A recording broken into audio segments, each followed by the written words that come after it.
우리 다 같이 말씀, 출애굽기 24장 12절 말씀 보겠습니다.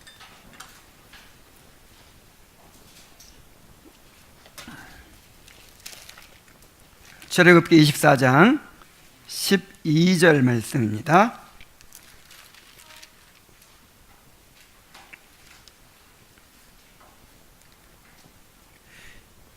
여호와께서 모세에게 이르시되 너는 산에 올라 내게로 와서 거기 있으라. 내가 그들을 가르치도록 내가 율법과 계명을 친히 기록한 돌판을 내게 주리라. 아멘. 자, 계속해서 지금 도덕법에 대해서 배워왔습니다. 이 도덕법에 대해서 계속 다룬 것은 이제 십계명을 이야기하기 위해서이죠. 도덕법의 요약인 십계명에 대해서 이제 가르치기 위해서 그다음 도덕법이 무엇인가에 대해서 계속 배워왔어요. 자, 오늘부터는 이제 본격적으로 십계명 자체에 대해서 공부를 하게 됩니다. 오늘은 98문을 중심으로 십계명이 무엇인가에 대해서 살펴보도록 하겠습니다. 98문을 다 함께 읽겠습니다. 자, 시작. 도덕법은 어디에 요약되어 있습니까? 도덕법은 십계명에 요약되어 있습니다. 십계명은 시내산에서 하나님께서 음성으로 말씀하시고 친히 두 돌판 위에 쓰신 것으로 출애굽기 20장에 기록되어 있습니다.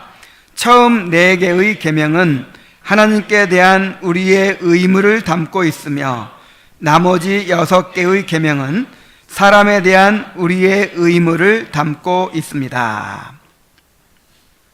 네, 도덕법은 십계명에 요약되어 있다 그랬어요.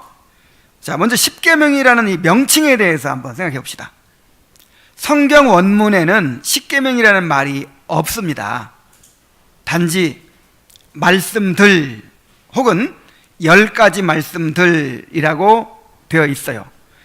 근데 우리말 성경이나 영어 성경에는 십계명, Ten Commandments가 있죠.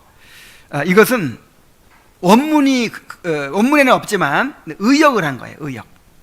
그래서 십계명이라는 말 자체는 원문에는 없는 것입니다. 그런데 성경의 다른 구절들에서 이 말씀들을, 이 10가지 말씀들을 계명이라고 불러요. 그리고 여기에다가 10개라는 말을 붙여서 십계명이라는 말을 만들어낸 거죠. 그래서 개역교회에서는 십계명이라는 표현 대신에 10가지 언약의 말씀들이라고 부르기도 합니다. 자, 10가지 말씀들이라는 말과 또 언약의 말씀들이라는 말을 합쳐서 10가지 언약의 말씀들이라 이렇게 부르는 것이죠. 자, 그래서 도덕법은 이 10가지 언약의 말씀들, 즉 십계명에 요약되어 있다는 것입니다. 하나님이 인간에게 요구하시는 모든 뜻이 이 10개의 계명에 다 들어있는 거예요. 하나님의 모든 인간에 대한 그 요구하시는 뜻이 어디에 다 들어있어요? 십계명에. 아니, 그 간단한 10가지 계명에 그 하나님의 모든 뜻이 다 들어있다니, 그렇게 생각할 수 있지만 요약적으로 들어있다네요. 요약적으로.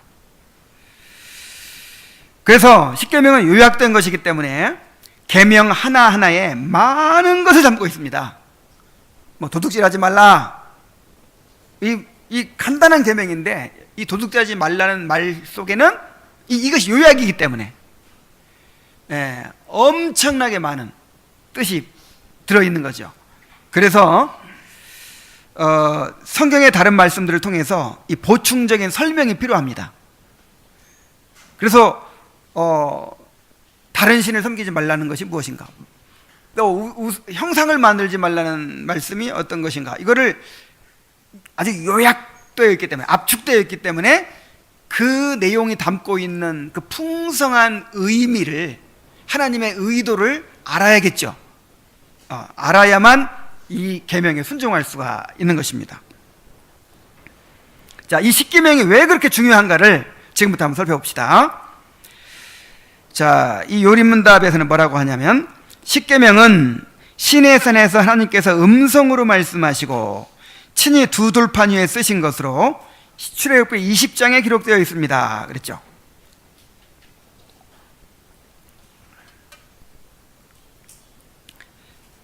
십계명이 왜 그렇게 중요합니까?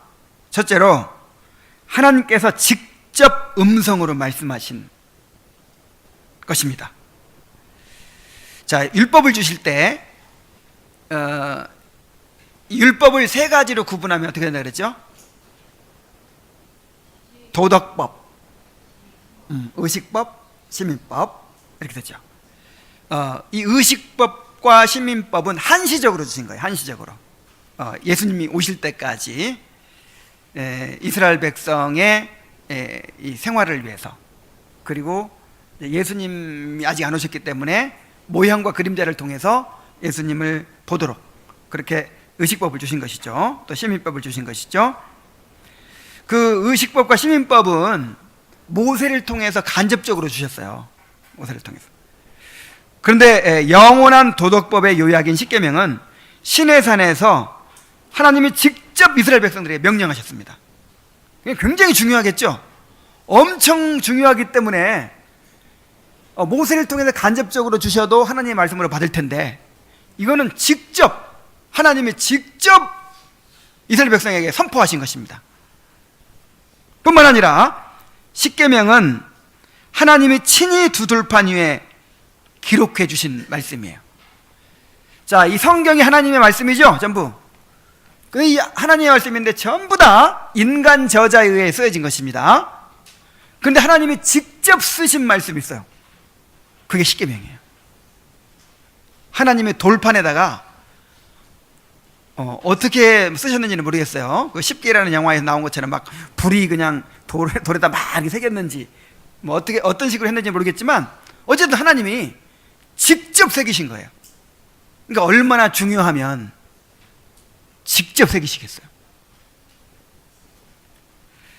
그것도 한 번이 아니라 두 번. 자, 한 번 이제 오늘 본문에 읽은 것처럼 모세한테 십계명을 기록해서 돌판을 주셨거든요. 돌판이 몇 개? 두 개.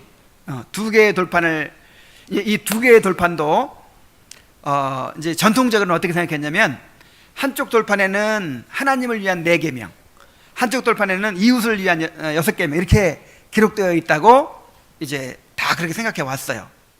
그런데 요즘에는 이 언약을 맺을 때 똑같은 것을 2개 복사합니다. 2개를 씁니다. 그래가지고 언약을 맺는 당사자가 하나씩 갖고 있는 거예요. 그래서 이게 언약이기 때문에 틀림없이 이 돌판을 2개를 기록했을 것이다. 똑같은, 한쪽 돌판에도 10계명, 한쪽 돌판에 10계명. 이제 그렇게 생각하는 경향이 많아졌어요, 지금은. 뭐 그게 절대적인 것이 아니기 때문에 뭐 이렇게 꼭 고집할 필요는 없지만, 저도 이제 그렇게 생각이 들어요. 한쪽 돌판에 10계명, 한쪽에 2개를 썼을 것이다. 그런데 이제 이 두 돌판을 가지고 모세가 시내산에서 내려오는 거예요. 내려오다 보니까 막 이렇게 축제를 벌이는 소리가 들려요. 이게 무슨 소리냐? 그러니까 여호수아가 지금 그 이스라엘 백성들이 모세가 없는 동안 아론에게 막 압력을 넣어가지고 금송아지를 만든 거예요. 금송아지를 만들어 놓고 거기다 이 금송아지가 우리를 애굽에서 인도해낸 신이다, 그러면서 거기에 절하고 먹고 마시고 춤추고 뛰어놀고 막 축제를 벌이고 있는 거예요.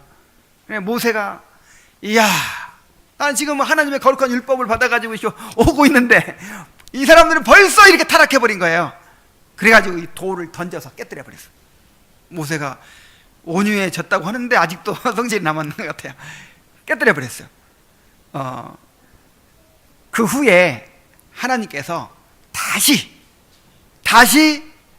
돌판에다가 십계명을 기록해 주셨어요. 야, 정말 십계명이 중요하구나 하는 걸 깨달을 수 있어요. 그냥 한번 깨져버렸으면 다시 그냥 써라 그러면 될 텐데, 하나님이 또 돌판에 직접 기록해 주신 거예요. 그리고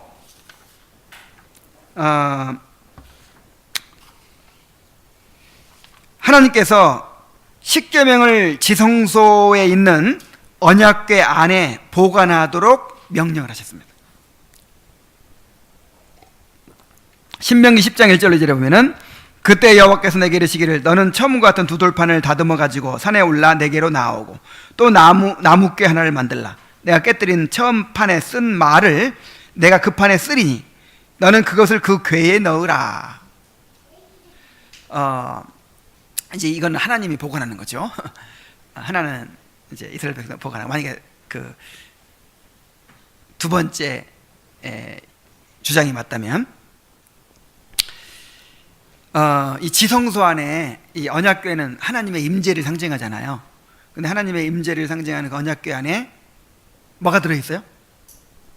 거기다가 십계명을 넣어놓으라는 거예요. 거기다가. 얼마나 이게 중요하면 그 언약궤 안에 보관하도록 했겠습니까? 자, 그 다음에 이 십계명은 성경 전체에 기록되어 있어요. 성경에서 십계명 전문이 이렇게 기록되어 있는 곳은 딱 두 군데죠. 출애굽기 20장 1절로 17절에 우리가 주일마다 낭독하는 그 십계명이 기록되어 있습니다. 그 다음에 신명기 5장 6절로 21절에 또 십계명이 다 기록되어 있어요. 이거는 이제 이스라엘 백성이 애굽에서 나온 지 40년 후에, 40년 동안 광야 생활을 한 다음에 이제 가나안 땅에 들어가기 직전에 다시 한번 이제 하나님께서 하나님의 교훈을, 율법을 이렇게 선포하거든요. 이제 그때 십계명을 다시 한번 선포한 것입니다. 그래서 그렇게 십계명이 처음부터 끝까지 딱 기록된 것은 두 군데이지만, 그러나 십계명의 각 부분들은 성경 전체에서 발견할 수 있어요. 예를 들어서 산상수훈에서 율법에 대해서 말씀하신 부분들을 한번 보세요. 예수님께서 십계명을 해설하시죠. 살인하지 말라 하였다는 것을 너희가 들었으나, 그래서 살인하지 말라는 계명이 어떤 의도로 말씀하신 것인지를 설명하죠. 간음하지 말라 하였다는 건 너희가 들었으나, 맹세하지 말라는 건 아마 이제 망령되이 걷지 말라, 여기와 관련되어 있는 것 같아요. 그 계명에 대해서 설명하고, 이렇게 십계명 전체를 설명하지는 않지만 예를 들기 위해서 이렇게 몇 가지 계명들을 얘기하죠. 그 다음에 또 예수님께서 율법의 강령을 말씀하셨죠. 하나님 마음을 다하고 뜻을 다하고 성품을 다해서 하나님을 사랑하는 것과 내 이웃을 내 몸같이 사랑하는 것, 이것이 율법의 두 가지 강령이다. 이게 지금 뭘 요약한 거예요? 누가 봐도 십계명 요약한 거죠. 첫 번째부터 네 번째 계명 요약하고 다섯 번째부터 열 번째 계명 요약한 거죠. 그러니까 십계명 말씀하신 거예요. 다르지 말하면. 그 다음에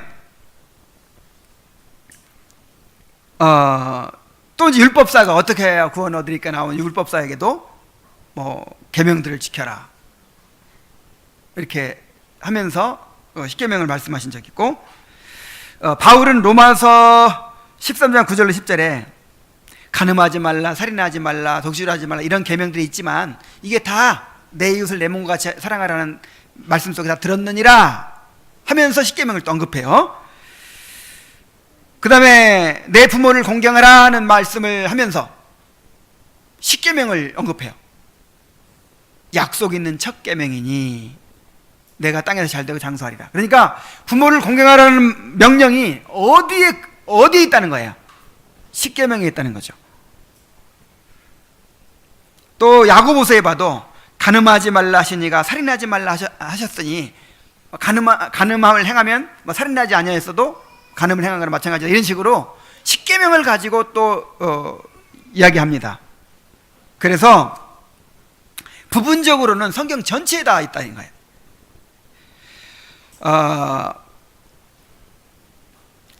이 바울 서신이라든지 이렇게 주로 뒷부분에 윤리적인 부분이 있죠. 음행을 행하지 말라, 무슨 도둑질하지 말라, 아니면 서로 미워하지 말라, 내 이웃을 해하지 말라, 이런 모든 말씀들이 다 십계명을 말씀하신 거예요. 십계명.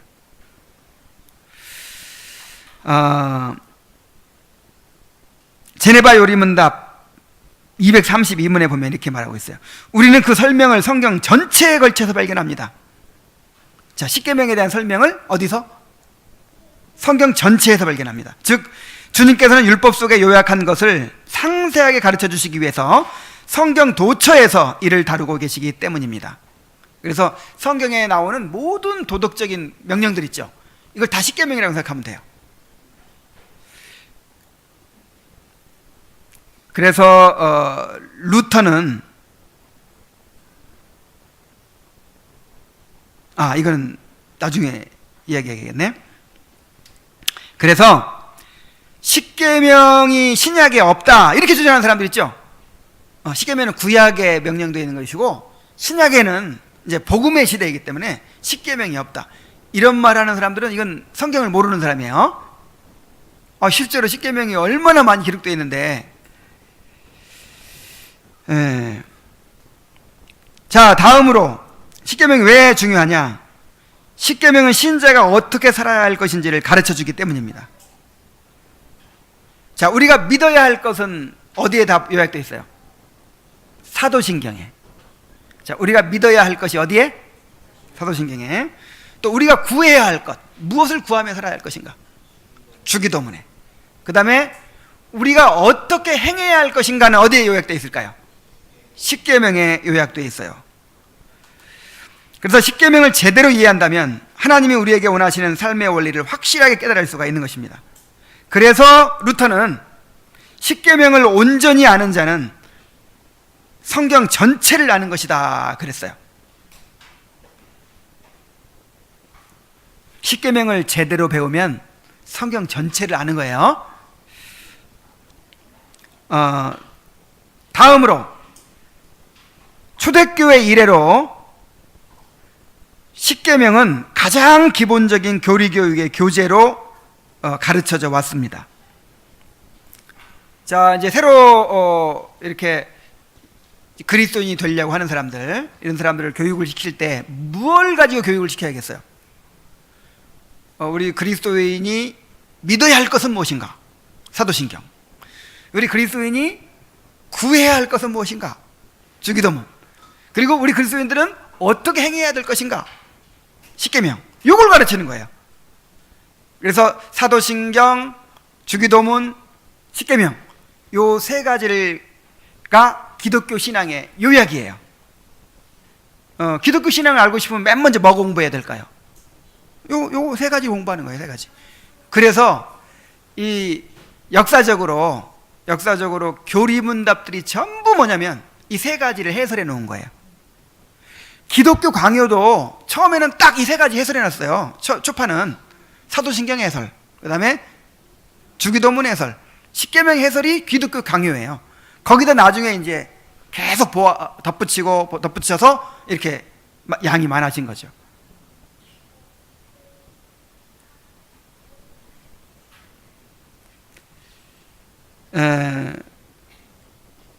그래서 우리도 십계명을 배워야 되겠죠.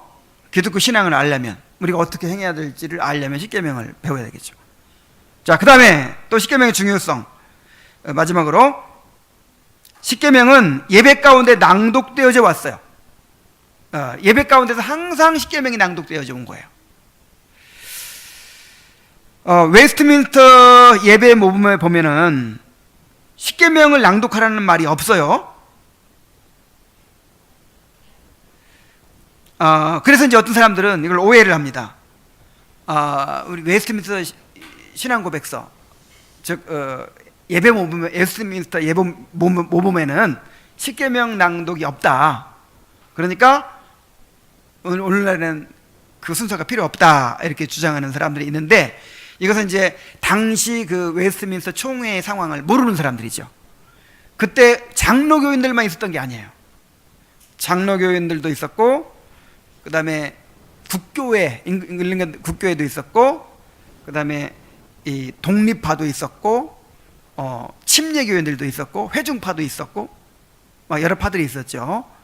근데 이제 이 의회파, 이 독립파라든지 이런 사람들이 이제 이 힘은 더 세단 말이에요. 그 사람들이 이제 인정을 안 해버리면, 그 사람들이 받아들이지 않으면 이게 합의가 안 돼요. 그래서 그 말 그대로 예배 모범이에요. 예배 모범. 그래서 모든 다른 파들도, 다른 이제 종파들도 인정할 수 있는 최소한의 그 모범만 이제 기록한 거죠. 그 예배 순서는. 그래서 그거는 꼭 그대로 하라는 것이 아니라 이제 이런 모범을 따라 하라, 이제 그런 것인데, 개혁교회의 예배 전통에는 십계명을 낭독하는 순서가 들어 있었어요. 루터도 십계명을 낭독했고, 칼빈도 낭독했고, 칼빈 이후에 개혁교회에서도 계속 예배 가운데 낭독해 왔어요. 물론 낭독해도 되고 안 해도 됩니다. 이건 각 교회가 그냥 정해서 하는 건데, 교회에서 십계명을 계속해서 가르치고 또 십계명을 중요하게 여기고 계속 그런 분위기면은 굳이 낭독 안 해도 돼요. 사도신경도 마찬가지입니다. 사도신경도 반드시 해야 되나요? 예배 모범에는 없어요. 그래서 어떤 사람은 또 사도신경도 안 해도 된다 해가지고 막 안 하기도 하고 그러는데, 오늘날 같은 상황에서는 하는 게 좋을까요? 안 하는 게 좋을까요? 해야죠. 왜 해야 될까요? 요즘 교리를 경시하고 특히 율법을 경시하는 시대잖아요. 그래서 더욱 해야 돼요. 더욱. 그래서 최소한 사도신경과 주기도문과 십계명을 공적으로 일주일에 한 번 정도는 이렇게 공적으로 고백하고 또 기도하고 낭독하는 순서가 필요하겠다 해가지고 이제 예배 순서에 넣은 것입니다. 근데 제가 필리핀에 갔을 때 그 개혁교회를 방문했는데, 거기서는 십계명 낭독을 오늘 제가 오전에 낭독한 그 요약으로 하는 거예요. 마태복음 22장 37절 40절. 이제 예배 순서가 너무 길고 하다 보니까 그렇게 한 것 같아요. 그래서 저도 힌트를 얻어서 이제 성찬식이 있다든지 그런 때는 저도 이렇게 요약을 하려고 합니다. 자, 십계명의 중요성을 우리가 살펴봤어요. 이제는 십계명의 분류를 살펴봅시다. 처음 4개의 계명은 하나님께 대한 우리의 의무를 담고 있으며, 나머지 6개의 계명은 사람에 대한 우리의 의무를 담고 있습니다. 그랬어요.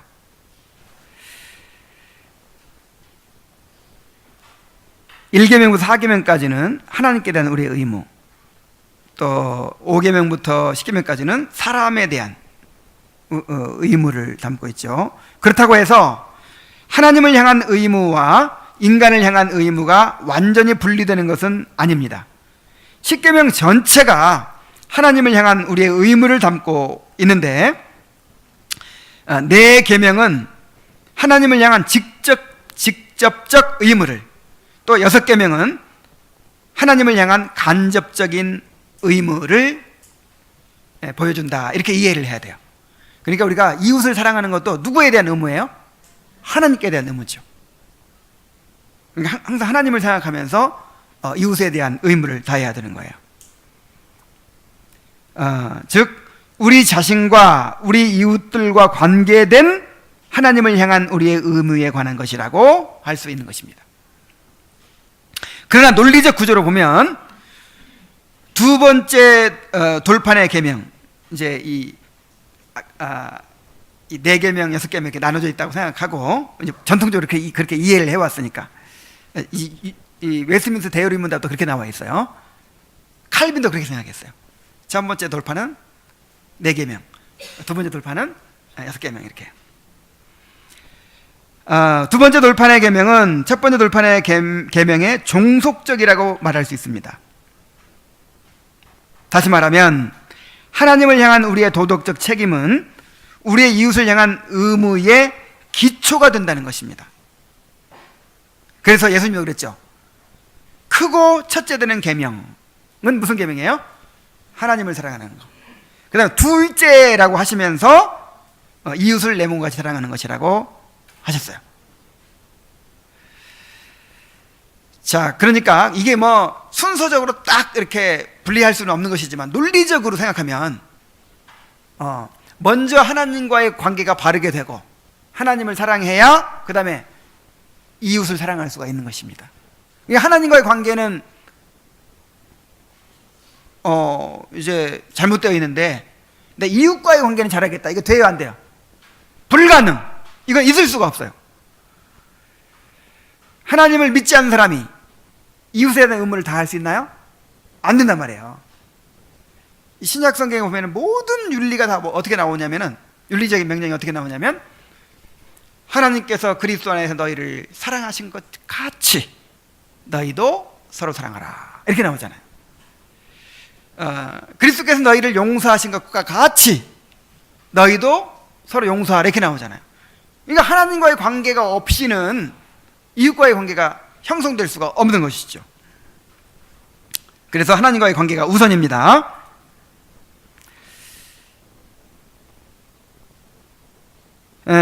이제 마지막으로 십계명과 그리스도에 대해서 한번 살펴봅시다. 이 존 M 프레임이라는 분이 쓴 기독교 윤리학이라는 이렇게 두꺼운 책이 있는데 거기에 이제 십계명에 대해서 잘 이렇게 설명을 해놓았어요. 그 가운데서 십계명과 그리스도라는 부분을 제가 발췌를 해서 여러분에게 소개를 해드립니다. 그러니까 우리가 이 십계명을 생각할 때 십계명이 그리스도와 관계가 없는 것처럼 그렇게 이제 분리해 생각하기 쉽잖아요. 이건 어떤 행위의 문제지 믿음과는 관계가 없는 것처럼. 근데 전혀 그렇지 않다 이 말이에요. 십계명 속에 누가 들어있어요? 그리스도가 들어있고 십계명을 믿음으로 순종하는 거예요. 믿음으로. 자, 그를 한번 봅시다.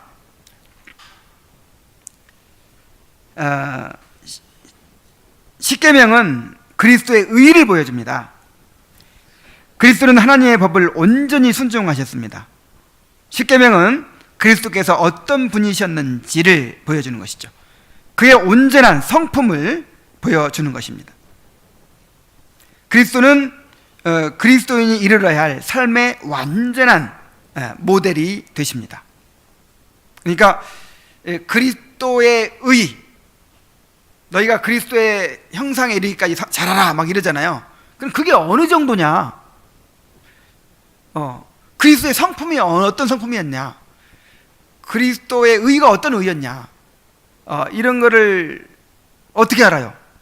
십계명을 통해서 하는 거예요.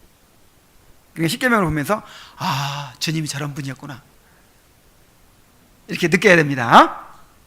그 다음에 십계명은 우리에게 그리스도가 필요하다는 것을 보여줍니다.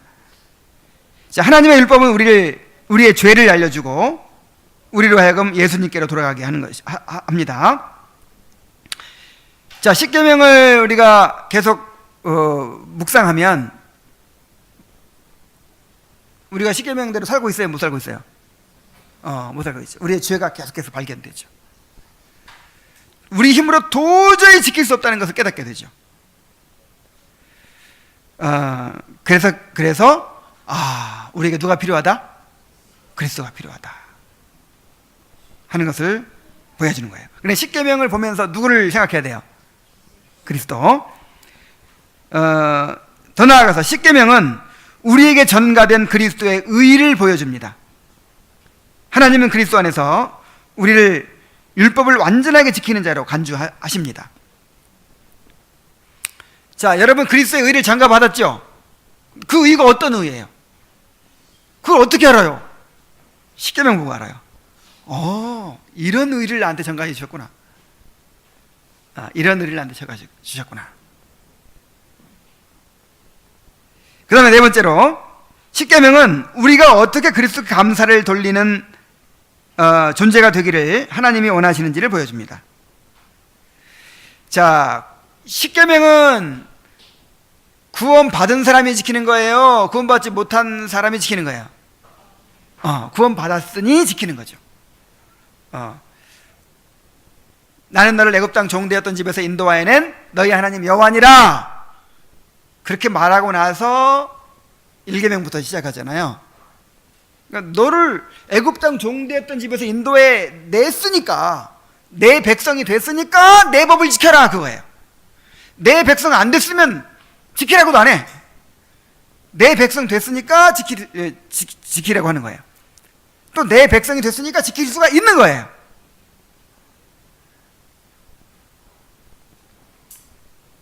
그래서 이제 어떤 동기로 지키느냐, 이 십계명을 잘 지키면 구원받을 거야, 이게 아니죠. 받기 위해서가 아니라 구원받았으니 감사해서. 이제 우리의 삶은 감사의 삶이잖아요. 감사의 삶. 자, 무슨 삶? 하나님한테 복을 얻어내기 위한 삶이 아니에요. 이미 받았어요. 아예 그냥 복덩어리를 줘버렸잖아요. 복의 근원인 예수님을 다 줘버렸잖아. 그러니까 이제 우리는 다 받았어요. 받았으니까 우리는 이제 남은 여생은 무슨 삶? 감사해요. 그럼 내가 어떻게 해야 감사의 삶을 사나? 어떻게 사는 것을 하나님께서 원하시나? 이제 그걸 관심을 가져야겠죠.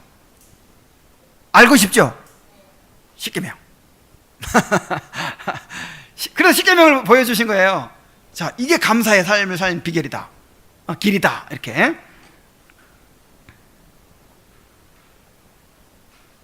십계명 구속의 뒤이옵니다. 십계명에 순종하는 것은 구속을 누리기 위해서가 아니라 거저받은 구원에 대하여 하나님께 감사하는 방식입니다. 자, 다섯 번째로, 그리스도는 율법의 구체적 내용, 즉 주체가 되십니다. 율법의 모든 내용이 다 그리스도와 연관되어 있어요. 자, 1계명 보세요. 오직 한 분이신 주시오. 1계명이 뭐죠? 너는 나 외엔 다른 신을 내게 있게 말라. 이것은 오직 한 분이신 주시오, 구원자요 중보자이신 예수님께 예배해야 된다는 말도 되는 거예요. 너는 나 외에 다른 신을 내게 두지 말라, 이 말에는 다른 구원자를 내게 두지 말라, 다른 중보자를 내게 두지 말라. 왜냐하면 구원자, 중보자는 신만이, 하나님만이 하실 수 있는 일이니까. 하나님은 한 분이시요 하나님과 사람 사이에 중보도 한 분이시니 곧 사람이신 그리스도 예수라. 다른 신을 두지 말라는 말은 그리스도 외에 다른 구원자를 두지 말라는 말입니다. 말도 포함되는 것입니다. 자, 2계명은 뭡니까? 2계명. 너를 위하여 형상을 만들지 말라. 자, 하나님의 유일한 형상이 누굴까요? 그리스도죠, 그리스도. 그리스도만이 유일한 형상이세요. 그러니까 우리가 다른 형상을 만든다는 것은 그리스도에 대한 모독이죠. 이거는 정말 가장 큰 죄가 되는 거예요. 그래서 굉장히 길게 설명합니다. 2계명은 외우기도 어려워요. 막 저주 축복까지 막 있어가지고. 그래서 그리스도만을 유일한 하나님의 형상으로 그렇게 우리가 인정하는 것입니다. 3계명은 뭐죠? 하나님의 이름을 망령되게 부르지 말라. 예수님은 하나님의 이름이시고 모든 무릎이 그 앞에 꿇어야 할 거룩한 이름이 되십니다. 그래서 이름을 망령되게 일컫지 말라는 말 속에는 이 그리스도를 모독하지 말라는 것도 포함되어 있는 거예요. 4계명은 뭡니까? 안식일을 거룩하게 지키라. 그 안식일이 나타내는 분이 누굽니까? 그리스도예요, 그리스도. 수고하고 무거운 짐진 자들아 다 내게로 오라. 내가 너희를 어떻게 하리라? 쉬게 하리라. 쉬는 것이 그냥 일 안 하고 그냥 노는 걸 말하는 게 아니라 그리스도 안에 있는 안식을 말하는 거예요. 천국의 안식. 그리스도가 우리의 안식이 되십니다. 그래서 그리스도를 바라보면서 안식일을 지키는 거예요. 5계명, 내 부모를 공경하라죠. 우리는 하나님의 뜻에 온전히 복종함으로써 우리를 신적인 가족으로 회복시켜 주신 예수님을 높이는 것입니다. 부모 공경의 진정한 의미는 우리의 영원한 부모이신 하나님께 순종하는 거잖아요. 그것은 곧 이제 그리스도를 받아들이고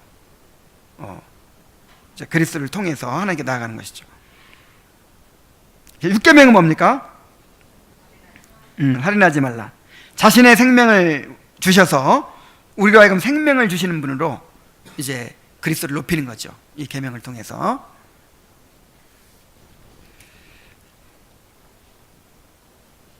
자, 7계명은 뭡니까? 간음하지 말라. 그러니까 우리가 부부의 이 결혼의 신성함을 지키는 게 사실은 이 결혼이 무엇의 모형이죠? 그리스도와 우리 교회의 연합을 모형으로 나타내는 거잖아요. 근데 결혼의 신성함을 지키라는 거, 간음하지 말라는 건 바로 그리스도와의 관계를 말하는 거예요. 그리스도 관계를 지키라는 거예요. 그 정절을 지키라는 거죠. 그래서 우리는 그를 우리의 신랑이며 자신을 들여 우리를 깨끗게 하시고 우리를 그의 정결하고 흠없는 신부로 만드신 분으로 높이는 것입니다. 자, 8계명은 무엇입니까? 도둑질을 말라는 거죠. 우리는 예수님을 우리의 기업의 근원으로서 높이고 이 세상과 오는 세상에서 그의 백성 필요로 하는 모든 것을 부어주시는 분으로 높이는 것입니다. 도둑질을 왜 해요? 뭔가 부족하다고 생각하니까 뭔가 채우기 위해서 하는 거잖아요. 근데 예수님은 우리의 만족이 되십니다. 오히려 우리는 예수님으로 인한 충만하고 넘치는 사람이 됐어요. 그래서 이제 우리는 나눠줘야죠. 나눠줘야지 그냥 남의 걸 이렇게 뺏으려고 하는 거는 예수님을 믿지 않는다는 뜻이잖아요. 그죠? 자, 9계명은 뭐죠? 거짓 증언하지 말라. 거짓말 하지 말라는 거죠. 자, 이 거짓말 하지 말라는 것도 예수님과 연관되어 있어요. 우리는 그분을 하나님의 진리로서 높이는 것입니다. 거짓말 하지 말라는 것은 진리를 말하라는 거거든요. 진리를 말하라. 진리가 누구예요? 그리스도죠. 그 다음에 10계명은 탐내지 말라는 거잖아요. 자, 우리의 외적인 필요와 마음의 새로워진 욕망을 채우시는 온전한 충족으로서의 그리스도를 높이는 것입니다. 자, 그리스도가 우리의 만족이 되시죠? 그래서 탐내지 말라는 것은 그리스도로 만족하라는 거예요. 그리스도로. 그러니까 모든 계명에 누가 관계 있어요? 그리스도. 그래서 10계명의 주체가 그리스도이시고 이 그리스도를 바라보게 하는 것이고 그리스도를 통해서 지킬 수 있는 것입니다. 자, 결론입니다. 자, 지난번에도 이제 설교 중에 이런 말씀을 드린 적이 있는데 10계명에 대한 순종은 우리의 믿음과 연관되어 있는 거예요. 여러분, 믿음으로 살아야죠. 자, 믿음으로 사는 게 10계명 지키는 거예요. 우리가 그리스도를 믿고 삼위 하나님을 믿기 때문에 10계명에 순종하는 것입니다. 하나님을 못 믿으니까 다른 신을 두죠. 그죠? 오직 그리스도만이 참된 형상이죠. 그리스도를 통해서만 이제 하나님께 나가야 되는데 그걸 안 믿으니까 다른 형상을 자꾸 만들죠. 내 방식을 자꾸 만들죠. 그죠?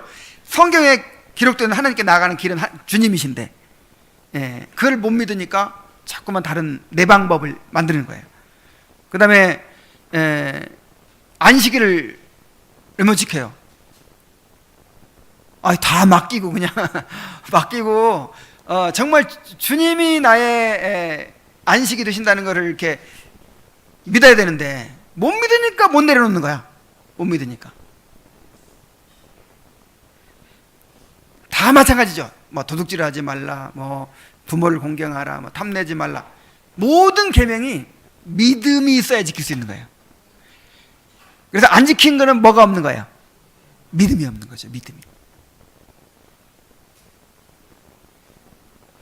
그래서 이 십계명은 이 그리스도와 연관되어 있는 것이고 또 우리의 믿음과 연관되어 있는 거예요. 믿음으로 지키는 것입니다.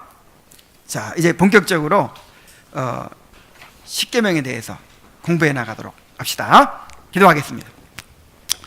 하나님 아버지, 도덕법의 요약인 십계명을 우리에게 직접 음성으로 말씀하시고 돌판에 또 그거를 기록해 주셔서 참으로